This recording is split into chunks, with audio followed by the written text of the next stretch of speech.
너희 집이냐? 정화.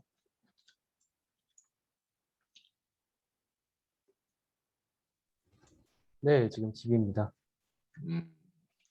이상한 집이요? 네, 이상한 집입니다. 좋겠다. 오늘 그 학교에서 네, 그런 날짜를 좀 잘못 잡아가지고 네, 그 사제동행이라고 교수님들하고 이제 그 맡은 제자들하고 같이 이제 단체 상담하는 날이야. 음, 물론 이제 온라인으로 상담을 하는 날인데 그게 이제 수요일 날 4교시 또는 5교시 지금 이 시간에 딱 포진이 돼 있거든. 그래서 보통 왜냐면 좀 많이 오는데 보통 한 7, 80명 정도는 학생들이 오는데 네, 내가 봤을 때 오늘은 그렇지는 않을 것 같아. 날짜를 갖다가 이제 한 학기 쭉 날짜를 다 이렇게 잡아 놓다 보니까 음, 그런 그걸 갖다가 내가 예상을 못했어. 그래서 그닥 많지는 않을 것 같아 참가자. 일단 뭐 아까 내가 수업하면서 들어오라고 하긴 했는데 음, 나조차도 1시 반에 그 네, 단체 상담이 있어. 네, 그래서 어, 뭐 처음에 좀 하다가 금방 갔다 와야 될 것 같아. 알겠습니다. 네, 갔다 와서 마무리는 어쨌든 내가 랩업은 할 텐데 굳이 진짜 출석만 부르고 와야 될 것 같아. 출석만 음, 부르고 2시 전에는 올 테니까 차분하게 발표해주면 될 것 같아. 네,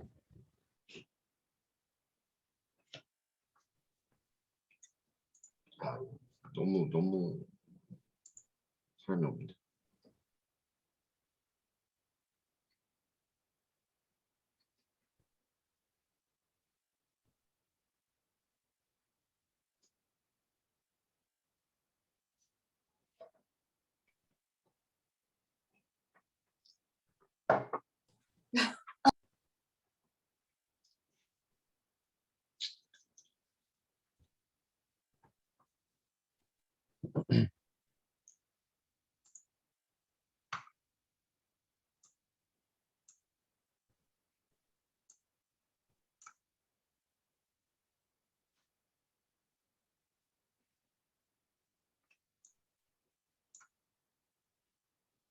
너 정확히 네가 무슨 팀이지?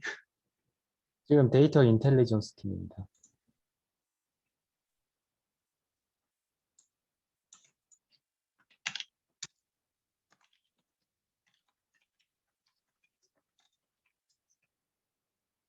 과장? 네, 음.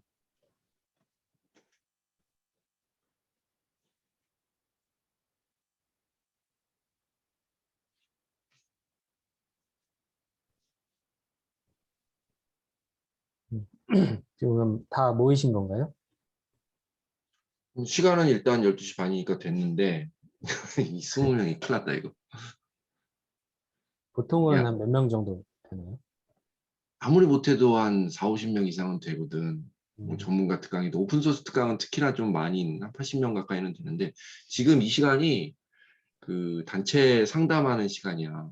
음, 4교시 또는 5교시거든. 네, 나는 이제 5교시로 잡았는데 음, 1시 반으로 잡았는데 아마 대부분 교수님들이 12시 반에 잡는 경우가 많을 거야. 그래서 뭐 단체 상담이 좀 끝나고 나면 좀 아마 더 들어올 수도 있어. 음, 내지는 5교시가 되면 좀 나가는 사람들도 있을 테고 뭐 등등 그럴 것 같긴 한데 네, 일단은 뭐 시작을 해야 될 것 같습니다. 네, 알겠습니다. 자, 여러분 그 제 얘기 잘 들리나요? 그 지금 학생분들이 비디오를 갖다 활성화를 안 했는데 뭐 가능한 비디오 활성화 해주시면 감사하겠습니다. 예, 아무래도 그 강사분이 얘기하는 데 있어서 서로 또 얼굴을 보고 얘기하면 더 좋으니까요.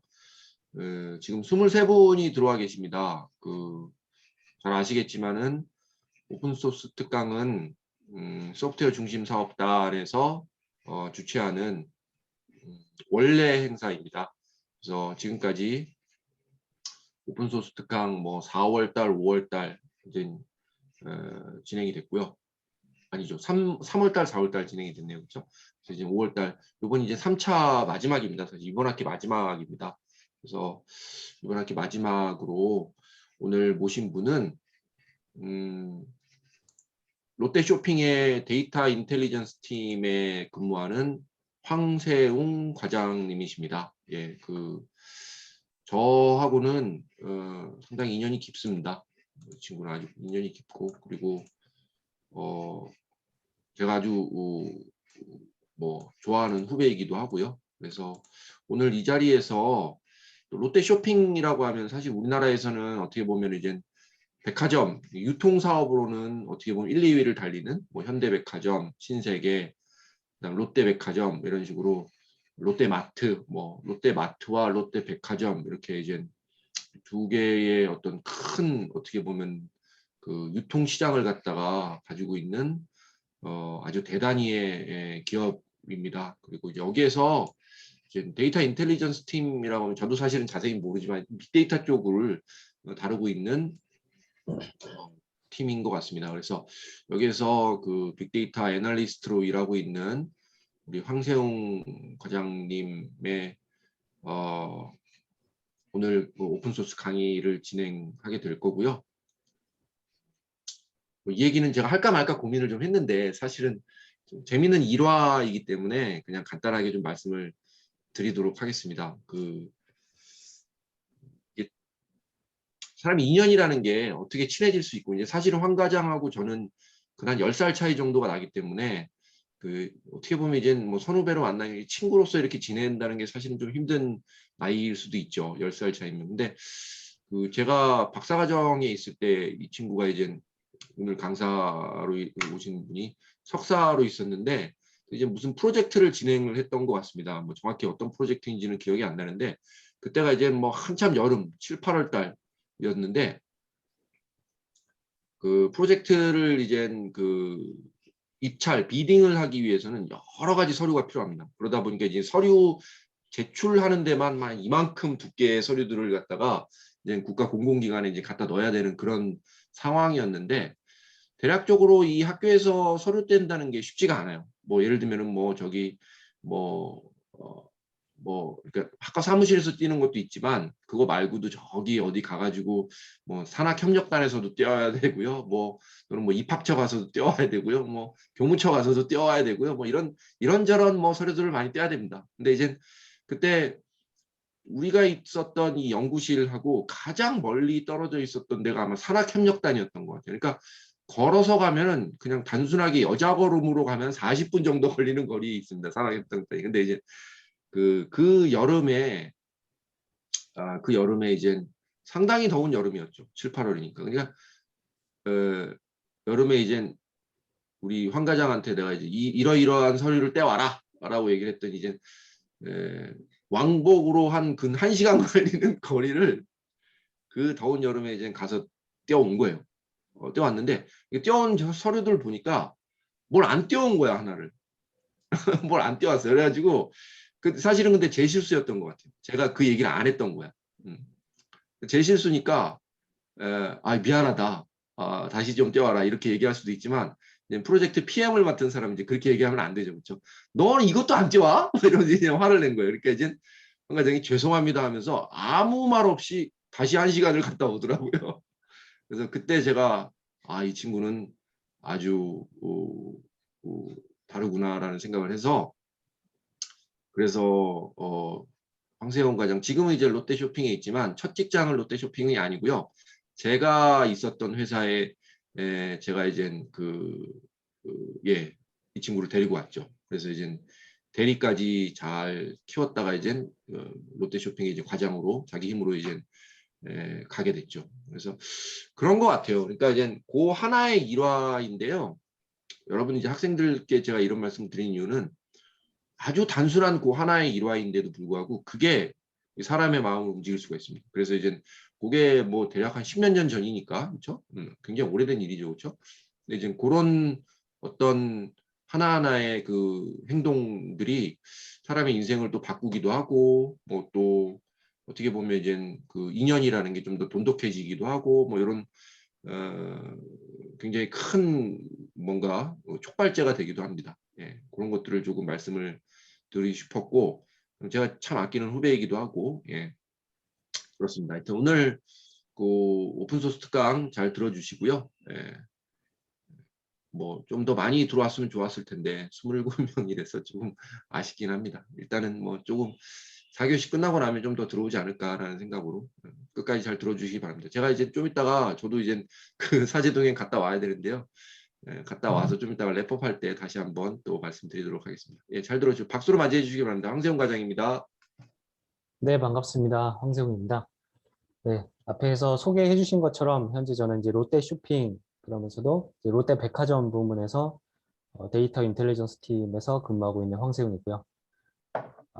말씀드렸다시피 김주현 교수님과 많은 인연을 통해서 계속 연락을 하면서 지내고 왔고 오늘도 이렇게 좋은 기회를 주셔서 이렇게 여러분들과 함께 할 수 있게 되었습니다. 네, 제가 이제 저는 어떻게 보면은 여러분들과 좀 어느 정도 그 경력적으로는 이제 비슷할 수가 있어요. 저는 지금 한 7년 정도 이제 직장 생활을 했는데 그렇게 하면서 여러분들한테 좀 더 여러분이 바로 이제 졸업을 하고서 직장에 갔을 때 어떤 식으로 업무를 하고 근무를 하고 어떤 환경에서 업무를 할 건지를 제가 좀 설명을 좀 더 밀착스럽게 좀 보여드리고 싶어서 이렇게 자료를 준비를 했고요. 현재 롯데 쇼핑 같은 경우는 AWS 클라우드 환경을 통해서 데이터를 분석하고 활용하고 마케팅도 하고 그렇게 하고 있습니다. 오늘 제가 보여드릴 내용은 이제 저는 2부로 나눴습니다. 그래서 첫 번째는 데이터 분석가, 뭐 데이터 과학자들이 어떤 식으로 일을 하고 뭐 데이터 과학을 하려면 어떤 것들이 이제 필요한지 간단히 살펴보고요. 그다음 2부에서는 실제로 프로젝트 했던 것들을 한 2가지를 보여드리면서 진짜로 어떤 식으로 업무를 하는지 좀 들여다볼 수 있게 그렇게 좀 보여드리도록 하겠습니다. 네, 그래서 처음에는 이 데이터 과학자들이 어떤 프로세스, 먼저 이제 제 소개를 좀 먼저 좀 드릴게요. 드렸다시피 처음에는 제가 이제 코오롱 쪽에서 코오롱도 뭐 공장도 많이 있고 의료 쪽이 많죠. 그런 것도 있었고 그리고 또 외부 프로젝트 뭐 기아자동차나 뭐 농협 이런 데서도 프로젝트를 하면서 많은 산업, 유통산업뿐만 아니라 뭐 금융이나 뭐 공장 인더스트리 쪽 이런 쪽에 이제 데이터 분석들을 많이 했었고 이제 19년도부터 제가 이제 롯데 쇼핑에 가서 이제 다양한 이제 롯데 쇼핑에 맞는 분석을 했습니다.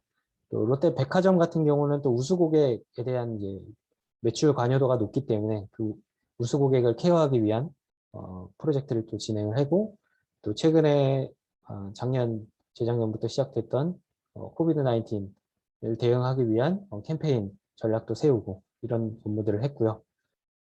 저는 현재 약 3명 정도의 이제 그 파트원들을 가지고서 작은 이제 분석 프로젝트를 리딩하고 업무를 수행하고 있습니다. 네.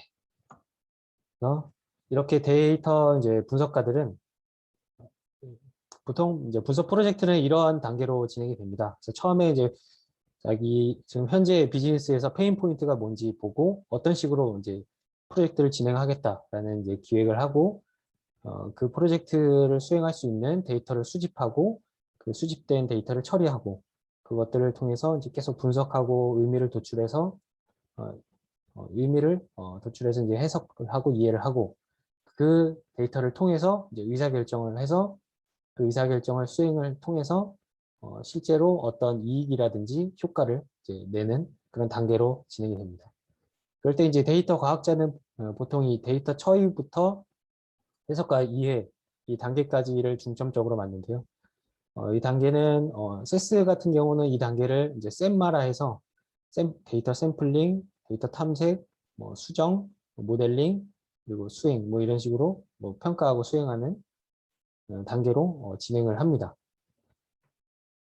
이거를 좀 더 기업 관점으로 좀 보겠습니다. 그랬을 때는 처음에는 이제 우리가 어떤 문제가 있고 무엇을 할 것인가라는 이제 프로젝트를 설계할 때, 이때는 보통 이제 큰 대기업 같은 경우는 컨설팅사를 통해서 좀 더 면밀히 분석을 하기도 하고요.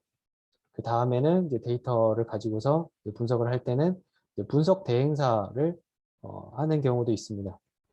제가 전에 있었던 이제 코오롱 베니티 같은 경우는 이제 분석 대행사 역할을 좀 많이 했었던 곳이었고, 지금 롯데백화점, 롯데쇼핑 이쪽 같은 경우는 그 기업 자체 내에서 분석팀을 통해서 이런 데이터 분석을 수행을 하고 있고요.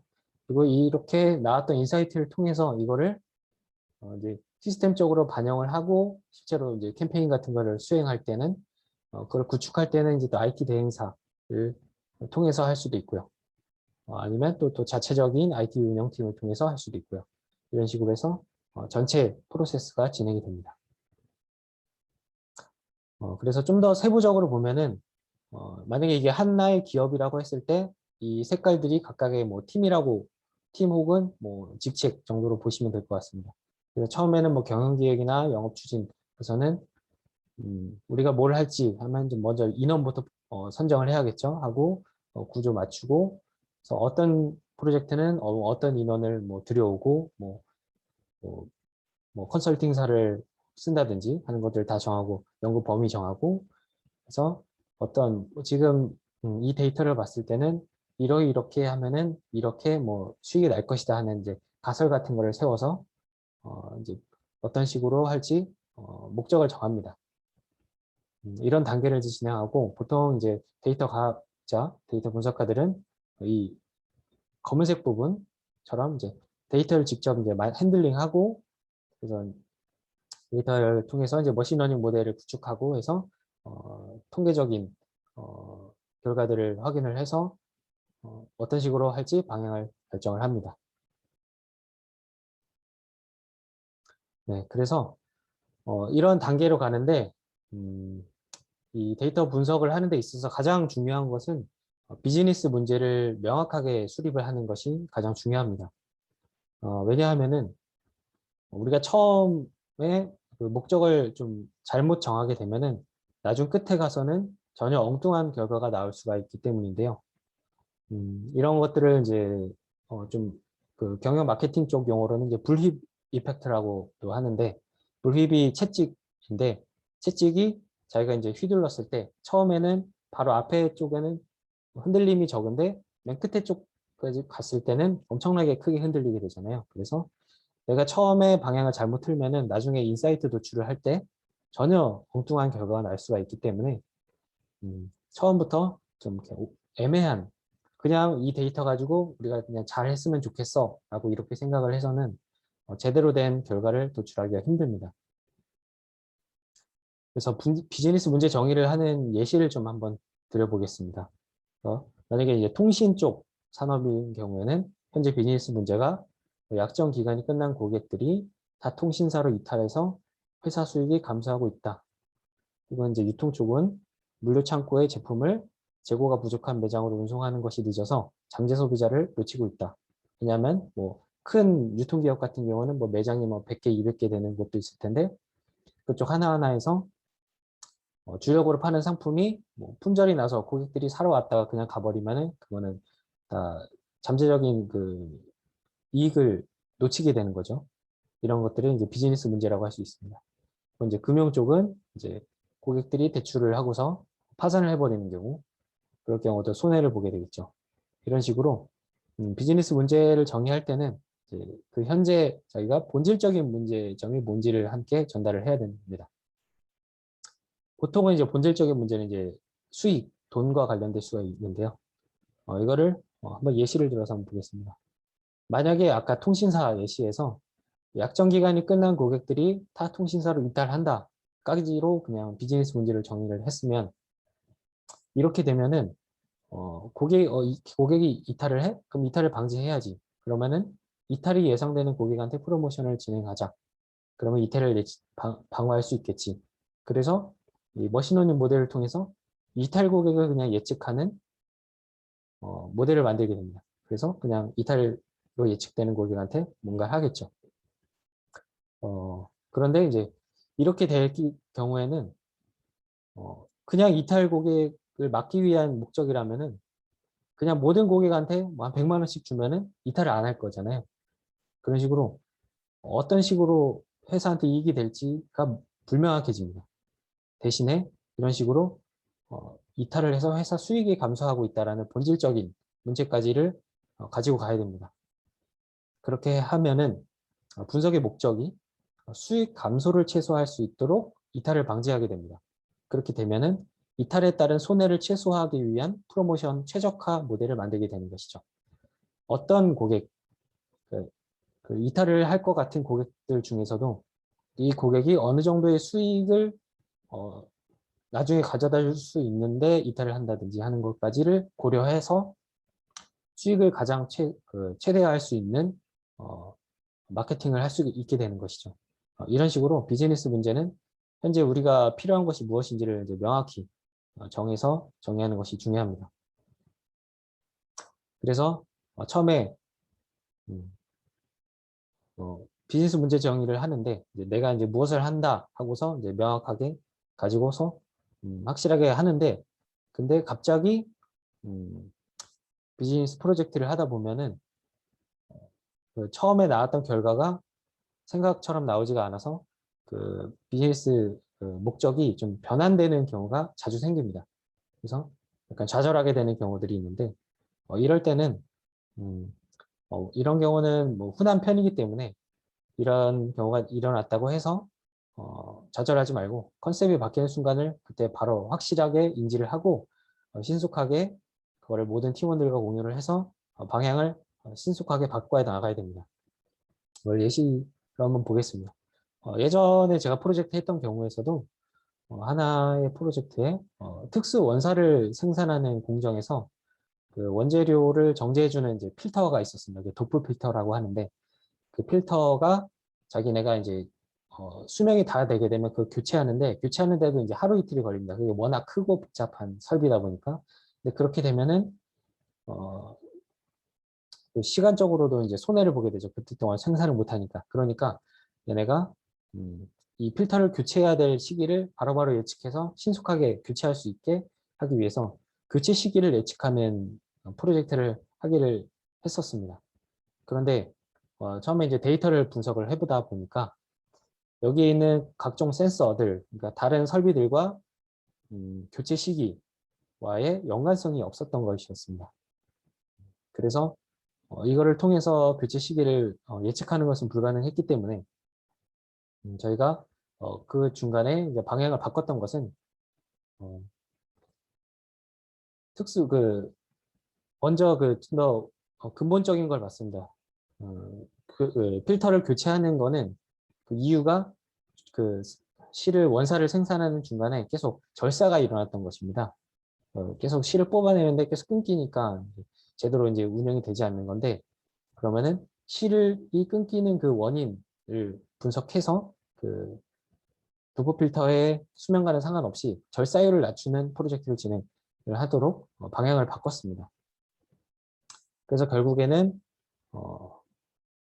실제 그 절사가 일어나는 영향을 미치는 그 공정을 찾아내고 그 공정에서 어떤 식으로 그 온도라든지 진동 같은 게 어떤 식으로 작용됐을 때 절사가 줄어든다라는 것을 파악을 해서 그런 식으로 가이드를 내서 그걸 시스템으로 적용을 시켜서 절사율을 낮추는 식으로 프로젝트를 진행을 하기도 합니다. 네, 네, 그러면 잠깐 좀 머리를 식히는 겸 해서 좀 테스트를 간단한 퀴즈를 한번 되겠습니다. 이거는 좀 인터넷에 돌던 미필과 군필 구분법이라는 건데 이제 선배랑 이제 편의점 앞에서 이제 맥주를 이제 먹고 있었어요. 근데 음, 맥주가 다 떨어져서 맥주를 이제 사오라고 이제 10,000원을 주셨어요. 근데 맥주를 이제 2개를 사니까 3,000원이 남았어요. 그랬을 때 내가 사갔으니까 그냥 내가 갖는다. 혹은 선배한테 남은 돈이라면 돌려준다. 라고 했을 때 어떻게 하시겠습니까? 그랬을 때 이제 거기서 그 사이트에서는 이제 군필자라면은 그 돈으로 안주를 사온다 했습니다. 네, 이처럼 이제 데이터 분석가들은 이거를 좀 했던 이유는 현재 자기가 주어진 상황이나 데이터 많은 그거에 매몰돼서 하는 게 아니라 그 상황이나 그 비즈니스적 상황을 봐서 새로운 의사결정을 해야 된다는 것이고요. 이런 식의 뭐 퀴즈를 한번 더 보도록 하겠습니다. 이거는 좀 유명한 사례인데 예전 2차 세계대전 당시에 이제 폭격기, 이 비행기, 전투기들이 계속 이제 격추되는 사고들이 많이 일어났었는데 그래서 비행기들의 격추율을 낮추기 위해서 이 분석가들이 전투를 하고 돌아온 비행기들이 어떤 쪽을 이제 철판을 대서 보강을 하면 좋겠다라는 걸 분석하기 시작했어요. 그랬을 때 총탄을 많이 맞은 부위들 이런 곳이 총알을 많이 맞으니까 이쪽을 보강하면 되겠다라고 했는데 이거는 별 효과가 없었던 거예요. 그런데 이제 어느 한 사람이 그렇지 않다. 왜냐하면은 비행기가 그 치명적인 부분을 맞게 되면은 격추가 당하기 때문에 그쪽을 맞은 전투기는 돌아오지 않기 때문에 오히려 이 총탄 자국이 적은 부위를 보강을 해야 된다라고 해서 그쪽은 뭐 엔진이라든지 그 조수석이라든지 이쪽을 더 보강을 해서 좀 더 이제 효과를 봤었던 뭐 이런 사례가 있었고요. 혹은 이런 것들이 있죠. 이것도 유명한 사례인데 아이스크림 판매량이 늘면 뭐 폭력 사건이 늘어난다. 뭐 혹은 아이스크림 판매량이 늘면 뭐 익사 사고자가 늘어난다. 뭐 이런 말도 안 되는 데이터 상으로는 정말 그런데 상관관계가 되게 높아 보이죠. 그런데 이것도 이제 좀 더 그 상황적인 것을 판단을 해야죠. 아이스크림이 판매량이 는다는 것은 날씨가 더워지는 여름이라는 거고 여름에는 사람들이 야외에서 좀 더 활동을 하다 보니 좀 더 격해지고 그리고 이제 불쾌 지수가 늘어나다 보니 폭력 사건이 날 수도 있고 또 물놀이를 많이 가니까 익스 사고가 늘어나는 경우도 있고 이런 식으로 딱 주어진 데이터만을 가지고 바로 결정을 내버리는 것은 위험합니다. 그리고 이것 같은 경우는 이제 미국의 사례인데 예전 미국에서 한번 조사를 통해서 그 남자 의사와 여자 의사의 환자 진료를 했을 경우 뭐 사망률을 이제 비교를 했던 통계 자료가 있었어요. 그랬을 때 실제로도 이제 여자 의사가 수술했던 경우에 사망률이 더 낮으니까 이 뉴스에서는 여자가 더 이제 고객들을 더 뭐 감성적으로 더 케어를 하고 더 꼼꼼하게 보기 때문에 그런 것 같다라고 이제 결론을 냈는데 사실은 그렇지 않습니다. 이제 미국 같은 경우에는 생각보다 되게 보수적인 문화가 있어요. 그래서 뭔가 이제 중요한 되게 큰 질병, 뭐 암 같은 질병이라든지 큰 수술을 하게 되는 경우 환자들은 어, 보통 이제 남자 의사를 선호하는 경향이 있습니다. 되게 보수적이죠. 그래서 이제 사망률이 어쨌든 기본적으로 높은 그런 위험한 수술을 하는 경우는 남자 의사가 하는 경우가 많고 그렇기 때문에 이렇게 남자 의사의 사망률이 높게 나타났던 것입니다. 이처럼 딱 주어진 이 통계적인 자료만 보고서 판단을 하는 것은 위험하고 그쪽의 문화라든지 뭐 기업이라면 그때 비즈니스적인 고객의 상황이라든지 그런 것들을 이제 통합적으로 고려를 해서 분석을 하는 것이 중요합니다. 네. 그러면 데이터 분석가든 데이터 과학자는 도대체 누구인가? 그래서 데이터에서 패턴을 찾아내서 이제 비즈니스적 기회를 만드는 사람입니다. 그래서 저희 지금 우리 듣는 분들이 지금 컴퓨터 공학과인데 처음에 이제 데이터를 계속 가공하고 막 전처리하고 뭐 수집하고 하는 것들은 이제 프로그램 컴퓨터 쪽이 이제 가깝겠죠. 그런데 이 모인 데이터를 통해서 정말 통계적으로 유의한지 혹은 뭐 머신러닝 모델을 통해서 개선이 되는지 그런 것들을 이제 해석을 하고 파악하기 위해서는 또 이제 통계적인 지식이 필요하겠죠. 그리고 나서 아까도 계속 분석가적 센스 얘기를 했는데 이것이 실제 비즈니스에서 얼마나 효과를 낼지 하는 그런 이제 경영학적 마인드도 함께 필요합니다. 그래서 좀 통합적으로 필요한 거고 실제 그 실무 기업들에서도 모든 사람이 다 이 세 가지를 다 잘할 수는 없죠. 그래서 어느 한 곳에 특화된서 나머지들을 이제 또 같이 아울러서 공부를 해서 이제 업무를 진행을 하는 경우가 많습니다. 이런 식으로 해서 혹은 이제 좀 대규모 조직으로 가는 경우는 이 각각의 영역을 각각 작은 세부적인 팀으로 나눠서 그 큰 작은 팀을 하나의 큰 조직으로 해서 데이터 분석을 운영을 하기도 합니다. 왜냐하면 이것을 혼자서는 다 할 수가 없기 때문이죠. 보통 이제 데이터 과학자는 이 정도의 포션으로 이제 업무가 진행되는데, 처음에 분석 목적을 정의하고 데이터 를 가지고 어떤 식으로 분석을 할지 가설을 세우고 데이터를 조사하고, 그리고 데이터를 전처리하고 수집하고, 그리고 이것들을 계속 거의 전처리가 이 두 25와 한 40% 정도까지를 많이 차지합니다. 이것이 되게 지리하고 되게 노가다적인 일인데, 이런 작업이 생각보다 중요합니다. 이때 데이터가 깨끗하게 정제되지가 않으면 결국에는 제대로 된 인사이트가 도출될 수가 없기 때문인데, 가비지 인 가비지 아웃이라고 하죠. 이때 데이터를 제대로 처리하지 못해서 쓰레기가 들어가면 결국 쓰레기 같은 결과가 나오게 됩니다.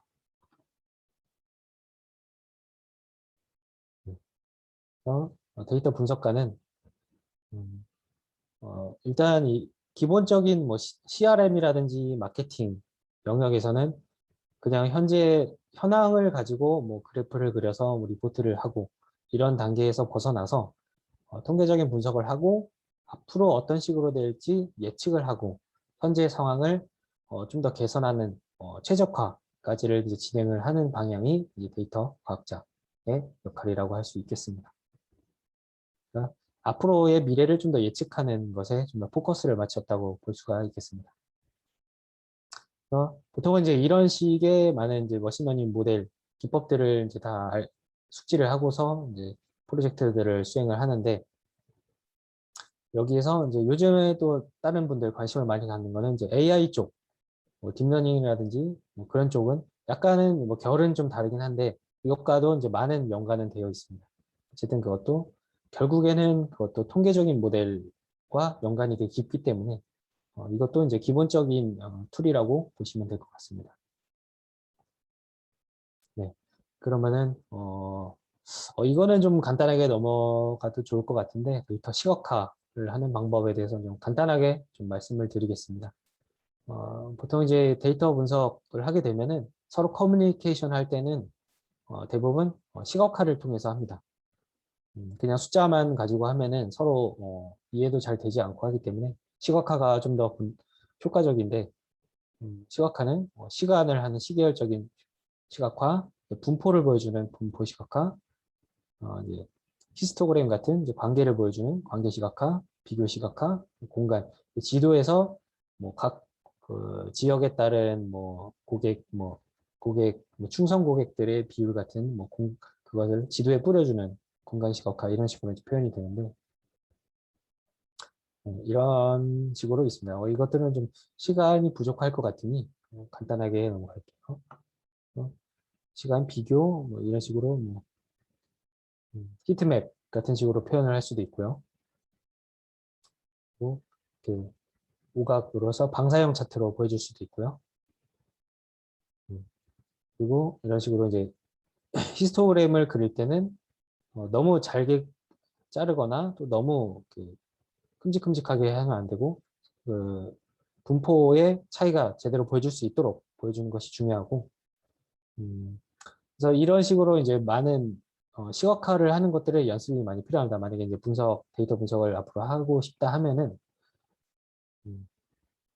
그래서 이 박스플롯 같은 경우도 해석을 하는 게 중요하고, 이런 것들을 할 때 보통 파이썬 같은 경우는 시본이라든지 혹은 음, 이 매트플롯 이것들을 사용하는데, 제가 한번 잠시 팁 같은 거를 하나 좀 보여드릴게요.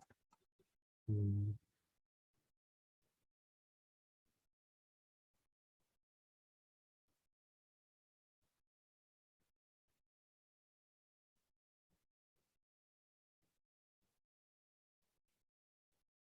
음, 네. 지금 화면 보이시죠? 이게 이제 구글에서 제공하는 이제 콜앱이라는 건데, 여기서 파이썬 를 통해서 자기 이제 개인적인 노트 같은 걸 만들 수가 있습니다. 그래서 이런 식으로 자기가 계속 시각화들을 연습을 하고 테스트를 진행을 할 수 있고, 이제 현재 여러분들이 이제 학생들인데 매번 이제 연습들을 많이 할 거잖아요. 수업 때 배운 것들도 있고 그런 것들을 이렇게 다 포트폴리오화를 해놓는 게 좋습니다. 이렇게 나중에 해놓으면은 나중에 여러분들이 뭐 기업에 가든 아니면 혹은 뭐 프리랜서가 돼서 뭐 프로그래밍을 하든 할 때 이런 것들을 다 나중에 활용을 해서 바로바로 효과적으로 일을 할 수가 있거든요. 그래서 다 체계화돼서 이제 약간 폴더화해서 저희가 어떤 분야에서 뭐 연습했던 것들을 다 이렇게 기록을 남겨서 해놓는 게 중요합니다.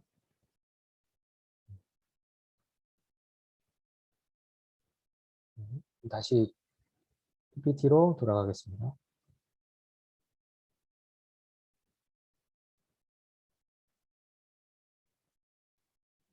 네. 그 다음에 보통 이제 데이터 분석을 할 때 아까 가비지 인 가비지 아웃이라고 했잖아요. 그래서 데이터를 보면은 그래서 정제하고 수정할 것이 되게 많은데 그럴 때 하나의 이제 되게 중요했던 중요한 문제 중에 하나는 이 결측값들을 처리하는 것이 중요합니다. 그래서 결측값 같은 경우는 이제 완전 무작위 결측 이런 것도 있고 혹은 그냥 무작위 결측, 비무작위 결측 이런 것들이 있는데 음, 완전 무작위 같은 경우는 이 결측, 그러니까 값이 없는 데이터들이 그냥 순수하게 무작위적으로 발생하는 경우, 혹은 또 이제 어떤 다른 특정한 이유 때문에 이런 어, 해당되는 결측치가 계속 체계적으로 나타나는 경우, 혹은 이 결측된 값들 자체가 어떤 특징을 갖고 있는 겁니다. 뭐 예를 들면은 계속 뭐 어떤 고객의 뭐 어떤 설문조사라고 했을 때 이 사람의 뭐 연봉이 없는 경우, 연봉이 계속 결측인 고객 같은 경우는 뭐 그 연봉을 숨기고자 하는 사람들, 그러니까 연봉이 되게 낮은 사람들, 뭐 그런 경우가 있을 수가 있고 그런 식으로 어떤 결측이 일어나는 데는 계속 다 이유가 있어서 결측 자체가 어떤 특성을 반영하고 있는 경우 이런 것들을 다 고려를 해서 결측값들을 처리를 해줘야 됩니다.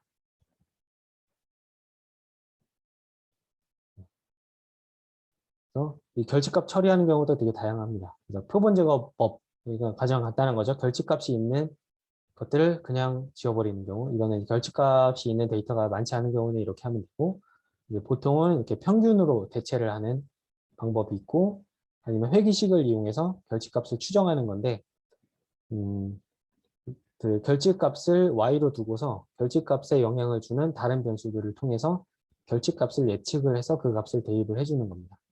그런 식으로 하든지, 혹은 이제 다중대치법이라 해서 평균으로 하는 대치, 뭐 중앙값으로 하는 대치 이런 것들을 다 여러 번 수행을 해서 그 값들의 평균으로 해서 대치를 해주는 방법 등이 있습니다. 최근 뭐 논문들에 비해 나오면은 이런 방법이 좀 더 효과적이라는 얘기들도 좀 있고요. 이런 식으로 이제 다양하게 그 비즈니스적이라든지 데이터적인 상황에 맞춰서 데이터들을 가공을 해야 됩니다. 그다음에 이제 이상치 같은 경우도 있습니다. 만약에 이제 회계식 모형을 만들었을 때, 어, 원래는 이런 식으로 가야 되는데, 이런 하나의 이상치가 하나 있기 때문에, 회계식이 전혀 엉뚱하게 만들어지고, 그 모델에 대한 예측력이 떨어지는 경우가 생길 수가 있습니다. 그래서 이상치를 아예 그냥 제거를 해준다든지, 아니면 임의로 정한, 뭐, 예를 들면 1표준 편차까지로 뭐 대체를 해준다든지, 혹은 이상치인 그 값들은 이 머신러닝 모델에 그 영향을 미치는 그 영향을 감소시키는 그런 가중치를 주는 그런 방식들이 적용이 될 수가 있습니다. 그런데 또 이상치 같은 경우도 그냥 무조건적으로 지워버리면 안 되고 이것도 그 데이터의 상황에 따라서 판단을 해야 될 텐데요.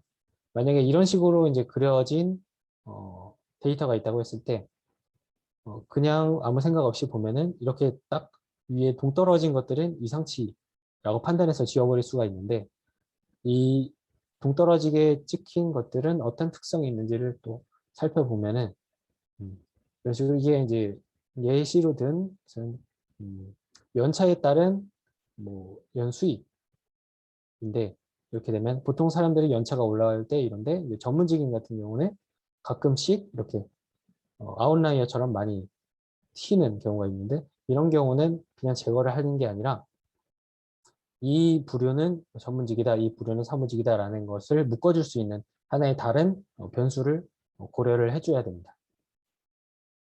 보통은 일반적으로는 뭐 3표준 편차 이상 떨어져 있는 값을 이상치로 판단하기도 하고 아니면 박스 플롯 상에서 정해져 있는 그 이상치로 그 이상치를 정의하기도 합니다. 네. 그래서 그 다음에는 이제 데이터 표준화와 정규화에 대해서 좀 말씀을 드릴게요. 데이터 표준화 정규화는 어떤 값들이 있을 때 이 값이 그 평균 중에서 어느 정도 위치에 있는지를 쉽게 파악하기 위해서 활용하는 방법인데요. 혹은 다른 변수들끼리의 값을 좀 더 비교를 하기 쉽게 하기 위해서 사용을 하는데 뭐 예를 들어 보겠습니다. 뭐 어떤 A라는 종류의 자동차의 주 타겟 고객층을 세그먼트 했었는데 뭐 세그먼트 2에 해당되는 사람들은 이 기호식품, 뭐 커피나 담배 같은 기호식품에 800 이상의 소비를 하고 이 책 같은 교육 쪽에는 220 미만의 소비를 한다라고 이제 값이 나왔을 때 이 800이라는 것은 도대체 뭐 많은 건지 적은 건지를 알 수가 없잖아요. 이 220은 또 220이라는 게 800에 비해서는 적어 보이긴 한데 보통 이 교육에 보통 사람들이 얼마나 소비를 하고 있는지를 모르기 때문에 이 220이 큰 건지 작은지를 알 수가 없습니다. 그래서 이것이 절대적인 수치로 변환해 주는 게 이제 표준화 혹은 정기화인데요. 그래서 이제 표준화 같은 경우는 그 값이 평균을 0으로 봐서 0으로부터 얼마나 떨어져 있는지를 이제 표현해 주는 겁니다. 그래서 1표준 편차만큼 크면은 이제 1이 되는 거고 1표준 편차만큼 작은 값이면 평균보다 작으면 마이너스 1이 되게 그렇게 변환을 해주는 거고 그래서 공식은 이제 그 해당 값을 해당 값에서 평균을 빼주고 표준 편차로 나눠주면 됩니다. 이런 식으로 해서 그 0, Z-스코어, 그러니까 0으로부터 얼마나 떨어져 있는지를 표현할 수가 있고, 혹은 이제 정규화 같은 경우는 이 값을 0부터 1까지로 환산해서 나타냅니다. 그래서 아까 그 뭐 교육 쪽이라고 하면은 교육 중에서 가장 많은 돈을 쓴 사람은 1이 되는 거고 가장 적게 쓴 사람은 0이 되도록 치환을 해준 겁니다. 그래서 만약에 어떤 사람은 값이 0.5가 나왔다면 이 사람은 딱 평균만큼 썼다라고 바로 해석을 할 수 있게 되는 것입니다. 이런 식으로 해석적인 면에 있어서도 데이터를 이런 식으로 가공을 할 수도 있고 혹은 모델링을 할 때 이런 방법이 더 효과적이기 때문에 사용하는 경우도 있습니다.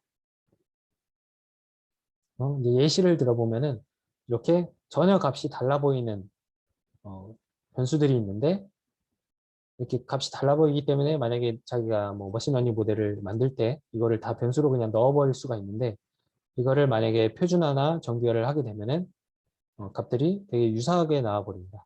이렇게 서로 달라 보였던 게 비슷하게 나옵니다. 이렇게 되는 경우에는 이 두 변수가 되게 비슷한 영향을 미치기 때문에 다중공산성 문제들이 나타날 수 있기 때문에 하나를 제거해 준다든지 하는 판단을 하게 됩니다.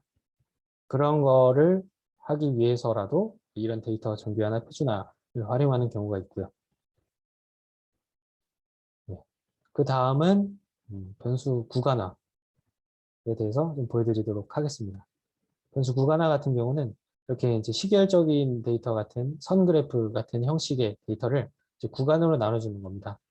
예를 들면은 사람의 나이 같은 경우를 그냥 뭐 23세, 뭐 26세 이렇게 넣는 게 아니라 10대, 20대, 30대 속으로 이런 식으로 구간을 나눠서 만드는 것이죠. 이렇게 이제 구간화하는 것도 근데 지금 예시로 들었던 나이 같은 경우도 10대, 20대, 30대 이렇게 나누는 것이 맞는지 이게 가장 효과적인지는 알 수가 없죠. 예를 들면은 15세부터 한 23세 그리고 24세부터 뭐 40세 이렇게 나누는 게 좀 더 뭐 고객 뭐 프로모션 할 때는 더 효과적이라든지 그렇게 다를 수가 있습니다. 그래서 이렇게 변수를 구간화하는 것도 많은 이제 통계적인 기법들이 필요한데요.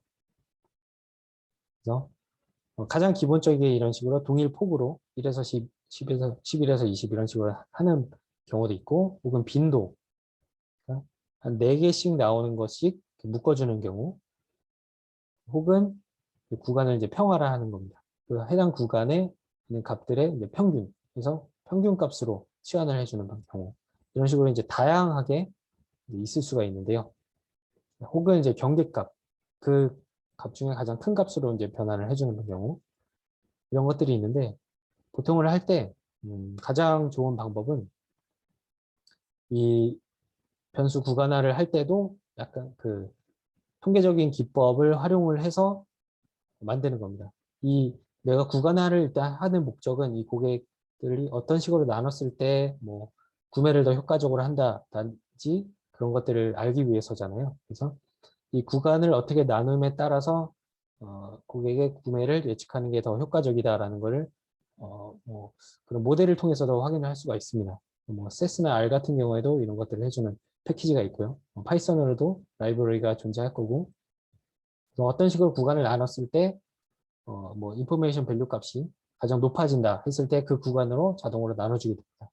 그러면 아까 예시로 들었던 것처럼 이런 연령도 구간화가 되는 것이 단순하게 10살씩 나눠지는 게 아니라 뭐 38세에서 뭐 28세 이런 식으로 가장 효과적으로 나눌 수가 있는 것입니다. 네, 그 다음은 이제 파생 변수에 대해서 말씀을 드릴게요. 기업들이 이제 데이터를 가지고 이제 활용을 할 때는 약간 제한적인 경우가 많습니다. 그런데 그 딱 주어진 데이터를 두 개를 뭐 합치고 쪼개고 뭐 서로 뭐 곱해주고 함으로써 좀 더 다른 인사이트를 얻을 수가 있는데요. 예를 들면은 뭐 온라인 쇼핑몰에서 판매량을 예측하는 모델을 만든다고 했을 때 고객들의 뭐 기존 방문 횟수, 뭐 클릭 횟수 뭐 그런 것들이 뭐 예측력에 크게 영향을 미치지 못하는 상황이 있었다라고 했을 때 그거를 약간 이제 가공을 하는 겁니다. 그래서 전주 대비 방문 횟수 증감률 혹은 전년도 대비 클릭 횟수 증감률 이런 식으로 새로 파생해서 새로운 값을 만들어내는 겁니다. 이런 값을 활용을 하면은 좀 더 예측력이 뭐 향상된다든가 이런 경우가 많기 때문에 다양한 관점으로 파생 변수를 만드는 경우도 있습니다. 파생 변수는 근데 또 만들 때는 기존의 데이터를 가지고 만드는 것이기 때문에 아까도 말씀드렸던 것처럼 다중공선성이 생길 수가 있어요. 새로 만든 게 기존에 있던 거랑 비슷해 버려서 오히려 모델에서는 효과가 떨어지는 경우가 있기 때문에 그런 걸 유의해서 만들어야 되고 되게 다양합니다. 이런 식으로 뭐 비즈니스적인 뭐 어떤 특정한 상품 같은 경우는 사람이 뭐 20살, 30살 이렇게 딱 그 앞에 연령대가 바뀔 때에 뭐 많이 구매가 일어나는 그런 제품이 있다라고 했을 때는 그런 제품의 판매를 쉽게 예측하기 위해서는 앞자리가 바뀌는 나이대를 구분해주는 뭐 파생 변수를 만든다든지 이런 식으로 다양하게 파생 변수를 활용할 수가 있습니다. 이거는 실제로 이제 기업에서 이제 활용하게 되는 이제 파생 변수들이에요. 한번 보시게 되면은 기본적으로 이렇게 연령대를 뭐 5세 단위로 구분한 것이라든지 아니면은 이런 식으로 다양한 수식을 넣어서 다른 새로운 값을 만드는 겁니다. 이 사람이 전체 구매 중에서 행사를 얼마나 샀는지, 그래서 행사를 얼마나 선호하는 사람인지 이런 걸 본다든지 아니면은 해당 어떤 상품군의 존에 더 관여를 하는 고객인지 이런 것들을 파악하기 위한 다양한 변수들을 활용을 할 수가 있습니다. 네, 여기까지가 이제 데이터 과학자들이 어떤 식으로 하고 좀 더 좀 근본적인 어떤 이론들이 필요한지를 좀 살펴봤고요. 이번에는 이제 실제 데이터 기업에서 어떤 식으로 프로젝트를 수행하는지를 한번 보여드리도록 하겠습니다. 네, 잠깐 한 3분만 쉬었다가 진행하도록 하겠습니다. 화장실들 다녀오시고 네, 잠시 쉬었다가 진행하도록 하겠습니다.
네, 다시 이어서 하겠습니다.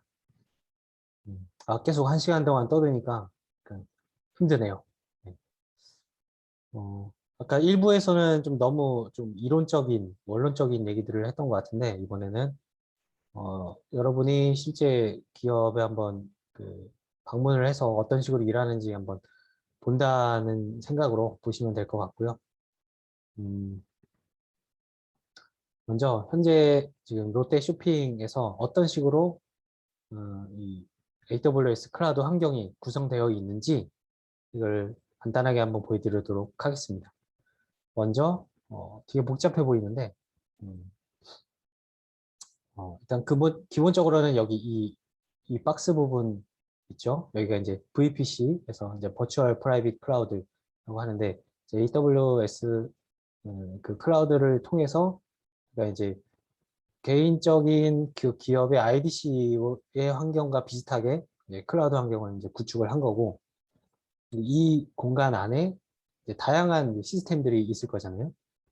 이 부분들은 제가 이제 보안 때문에 좀 가려놓긴 했는데 뭐 이제 백화점 그 앱이 있으면 앱에서 나오는 데이터들도 있을 테고 뭐 영업 시스템이라든지 뭐 포스기에서 계속 찍히는 구매 데이터들이 있겠죠.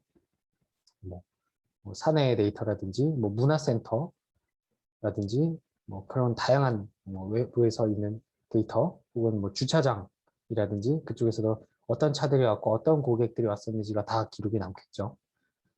그런 뭐 혹은 이제 엘롯데 롯데온 같은 그런 또 온라인 쇼핑 데이터 같은 것들 이런 것들을 다 실시간으로 수집을 합니다. 수집을 하고 배치를 시키고 해서 기본적으로는 이 데이터 레이크라고 해서 그 아마존 S3라는 이제 공간이 있어요. 이 공간은 쉽게 예를 들면은 큰 웹하드라고 생각을 하면 될 것 같습니다. 그래서 이 S3는 이제 되게 비용이 저렴하고 대신에 이 S3 공간을 통해서 자체적으로는 뭐 ETL이라든지 그런 걸 할 수는 없고 대신 데이터를 저장해 놓는 공간이라고 보면 될 것 같아요.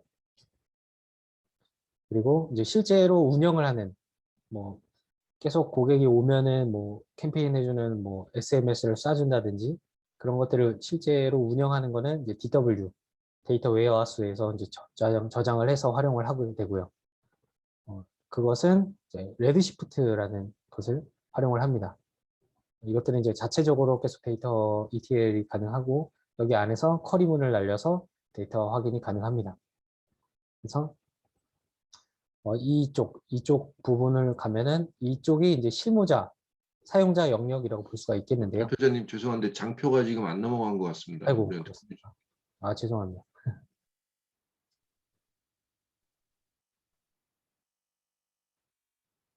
공유가 좀 잘못됐나요? 이상하게. 잠시만요.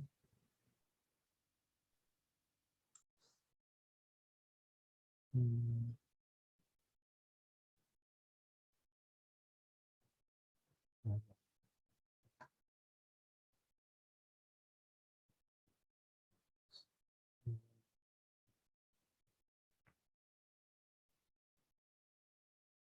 네, 보이시나요?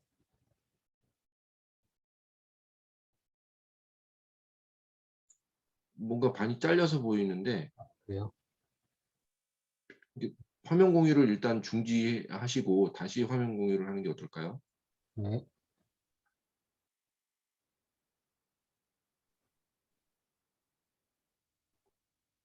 이제 된 것 같습니다.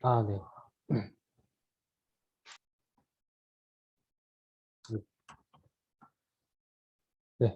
네. 다시 이어서 설명드리겠습니다. 네. 여기 지금 이 큰 박스가 이제 VPC, 아까 말씀드렸던 Virtual Private Cloud인 거고, 이 안에서 이제 모든 그 기업에서의 데이터들이 이제 돌아가는 거고, 이거는 이제 각각 외부에 있는 시스템들이고, 그것들의 데이터들이 이쪽 한 곳으로 다 실시간으로 모이는 겁니다. 바로바로 그때 고객이 구매했던 뭐 포스 데이터라든지, 그 백화점 앱에서 뭘 클릭했고, 뭐 어떤 걸 장바구니에 넣고 했던 것들이 바로바로 들어온 거고, 이게 이제 DW의 ETL이 돼서 쌓이게 되는 것입니다. 그리고 이제 실제 그 기업에서 이거를 시각화를 하고 뭐 데이터를 뽑아보고 하는 것들은 저희 같은 경우는 빅데이터 포탈이라는 이런 웹 기반 시스템이 있고요. 여기를 통해서 AMS라는 거 같은 경우는 지도상으로 표현해서 어떤 지역에 우리 고객들이 지금 포진해 있고 어느 쪽에서 뭐 판매량이 늘어나고 있다라는 것들을 분석할 때 사용을 하고요. VIP 같은 경우는 우수 고객들을 좀 집중적으로 케어하기 위해서 우수 고객들의 데이터를 바로 볼 수 있는 그런 시스템들을 여기 연결 다 시켜서 확인할 수가 있고, 트렌드 뷰어 같은 경우는 요즘 어떤 사람들이 어떤 검색을 많이 한다라든지 이런 것들을 하고, 이제 여기 자체 내에서 캠페인도 수행을 할 수가 있습니다. 내가 만약에 이번에 뭐 30대 여성을 겨냥한 프로모션을 진행하겠다 하면은 DB에 접근을 해서 30대 여성에서 어떤 특정 원하는 지역 고객들을 추출을 해서 그 고객들을 타겟팅한 캠페인을 수행을 할 수가 있고요. 이런 식으로 이제 활용이 가능합니다. 저 같은 이제 데이터 과학자, 데이터 분석가 같은 경우는 이쪽 실제 바깥 외부단 시스템으로 활용하는 경우는 별로 없고, 이쪽에 보면은 이제 아큐인사이트라는 이쪽 EC2 영역이 있는데, 이쪽은 좀 더 분석을 쉽게 할 수 있게, 모델링 같은 걸 쉽게 해줄 수 있게 하는 그런 하나의 솔루션인데, 이 환경을 통해서 우리가 이제 파이썬 코드를 입력할 수 있는 그 노트북을 띄울 수가 있고요. 띄운 다음에 머신러닝 모델을 돌리려면 엄청난 컴퓨팅 파워가 필요하잖아요. 근데 일단 이 DW, 이 레드시프트 같은 경우는 운영 서버이기 때문에 이 서버한테 과부하를 주게 되면 이 시스템이 다 먹통이 돼버리는 그 불상사가 일어날 수가 있기 때문에 여기에 리소스를 쓰면 안 되겠죠. 그리고 이 S3 같은 경우는 아까도 말씀드렸다시피 데이터를 그냥 저장만 해놓는 공간이에요. 그래서 이 EMR이라고 하는 예를 들면 하나의 그 클라우드에 되게 파워가 좋은 컴퓨터를 잠깐씩 빌리는 겁니다. 이거를 뭐 상시로 계속 띄우는 경우도 있고, 혹은 분석 같은 경우를 계속 하루 종일 하지는 않잖아요. 그래서 잠깐 띄울 수가 있습니다. 몇 시간씩 자기가 띄울 수가 있습니다.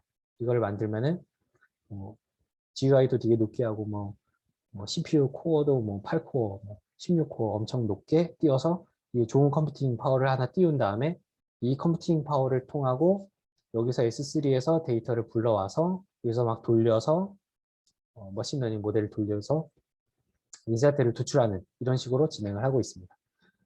그래서 이쪽 영역을 저희는 이제 디지털 엔진으로 부르고 있고, 이런 식으로 다양한 팀들이 있을 텐데 팀마다 자기 영역에서 이 시스템들을 활용을 하고 있습니다.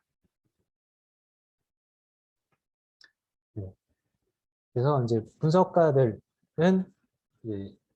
거의 대부분은 저희 같은 경우는 이 아파치 제플린이라는 이 서비스를 통해서 이 제플린 노트북으로 코딩을 하고 데이터를 분석하고 추출하고 머신러닝 모델을 돌리고 이렇게 활용을 하고 있습니다. 이 노트북 같은 경우는 아까 여기 보여드렸던 여기서 이 아크인사이트라는 시스템에서 EMR을 띄우는 명령을 내려서 띄운 다음에 띄우면은 여기에 고유의 그 서버 주소가 뜹니다. 그래서 여기로 들어가서 8890 포트로 들어가면은 이 노트북으로 들어가게 되고요. 이거 같은 이 환경이 좋은 경우는 이제 스파크 환경이기 때문에 분산 처리가 가능합니다. 그래서 대량의 데이터도 좀 더 효율적으로 활용을 할 수가 있는 거고요. 뿐만 아니라 SQL이라든지 파이썬 혹은 R 같은 다양한 언어까지도 지원을 하기 때문에 많은 개발자들이 효율적으로 사용을 할 수가 있죠. 이 뒤에 보이는 화면이 이제 예시 화면인데 이런 식으로 여러분들 아마 주피터 노트북은 많이 써보셨을 거예요. 이것도 써보신 분들도 계실 텐데 주피터 노트북이랑 비슷한 환경이라고 보시면 될 것 같은데 좀 더 이런 시각화라든지 협업에 좀 더 특화가 된 그런 서비스 시스템이라고 보시면 될 것 같습니다.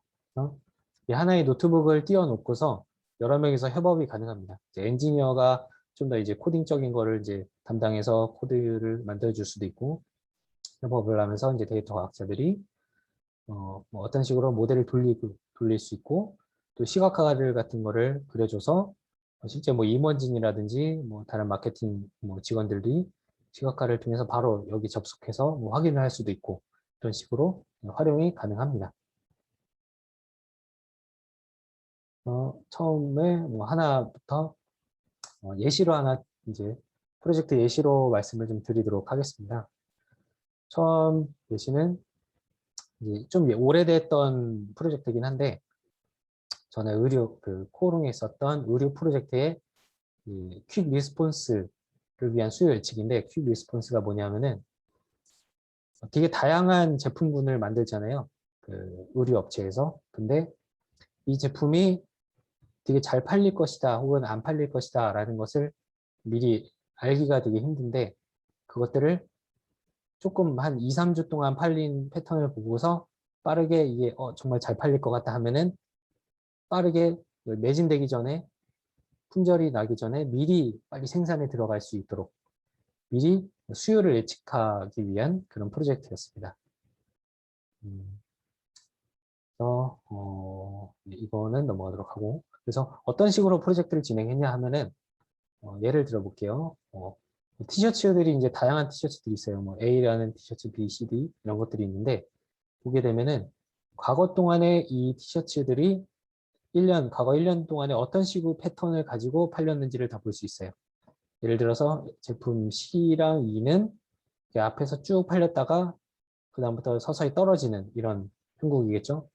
이거를 그냥 뭐 예를 들면은 이게 다 시간이라고 따졌을 때는 일단 초여름쯤에 쫙 팔렸다가 나중에 들어가는 거죠. 그리고 이제 A랑 F 같은 경우는 한여름에 많이 팔렸다가 쭉 떨어지고, 그리고 B랑 D 같은 경우는 좀 늦여름이나 혹은 가을쯤 좀 두꺼운 옷이겠죠. 어떤 재질이 좀 다르다든지 이런 식으로 이제 그 제품의 특성, 뭐 그런 재질 같은 특성일 수도 있고 디자인적인 특성일 수도 있겠습니다. 그런 것들에 따라서도 다 패턴이 다를 거예요. 근데 그러면 이 특성들을 이제 추출을 하는 겁니다. 그래서 이 C나 E 같은 제품들 같은 경우는 보통 뭐 어떤 RW라는 뭐 기획군의 제품인 거고, 가격은 13만 원 이상의 제품이었던 거고, 스타일은 GT, 그러니까 집업 느낌이었다. 이런 것들이 이제 나오겠죠. 그 속성들이. 이 두 번째 클러스터 같은 경우는 이런 특성, 세 번째는 이런 특성. 그래서 이런 특성을 이렇게 정의를 내립니다. 그러면은 내년이 돼서 이제 새로운 제품, 이 뉴 제품이 나왔을 때 이 제품은 아직 팔린 게 아니니까 어떤 패턴을 그릴지는 모르는데, 이 제품이 만약에 이것과 똑같은 속성을 가지고 있다 하면은 이런 패턴을 가질 것이다라고 예측을 할 수 있겠죠. 이런 식으로 활용을 하는 겁니다. 근데 이런 패턴을 가지긴 가지는데, 여기 앞에 한 3주 정도 동안에 잠시만요.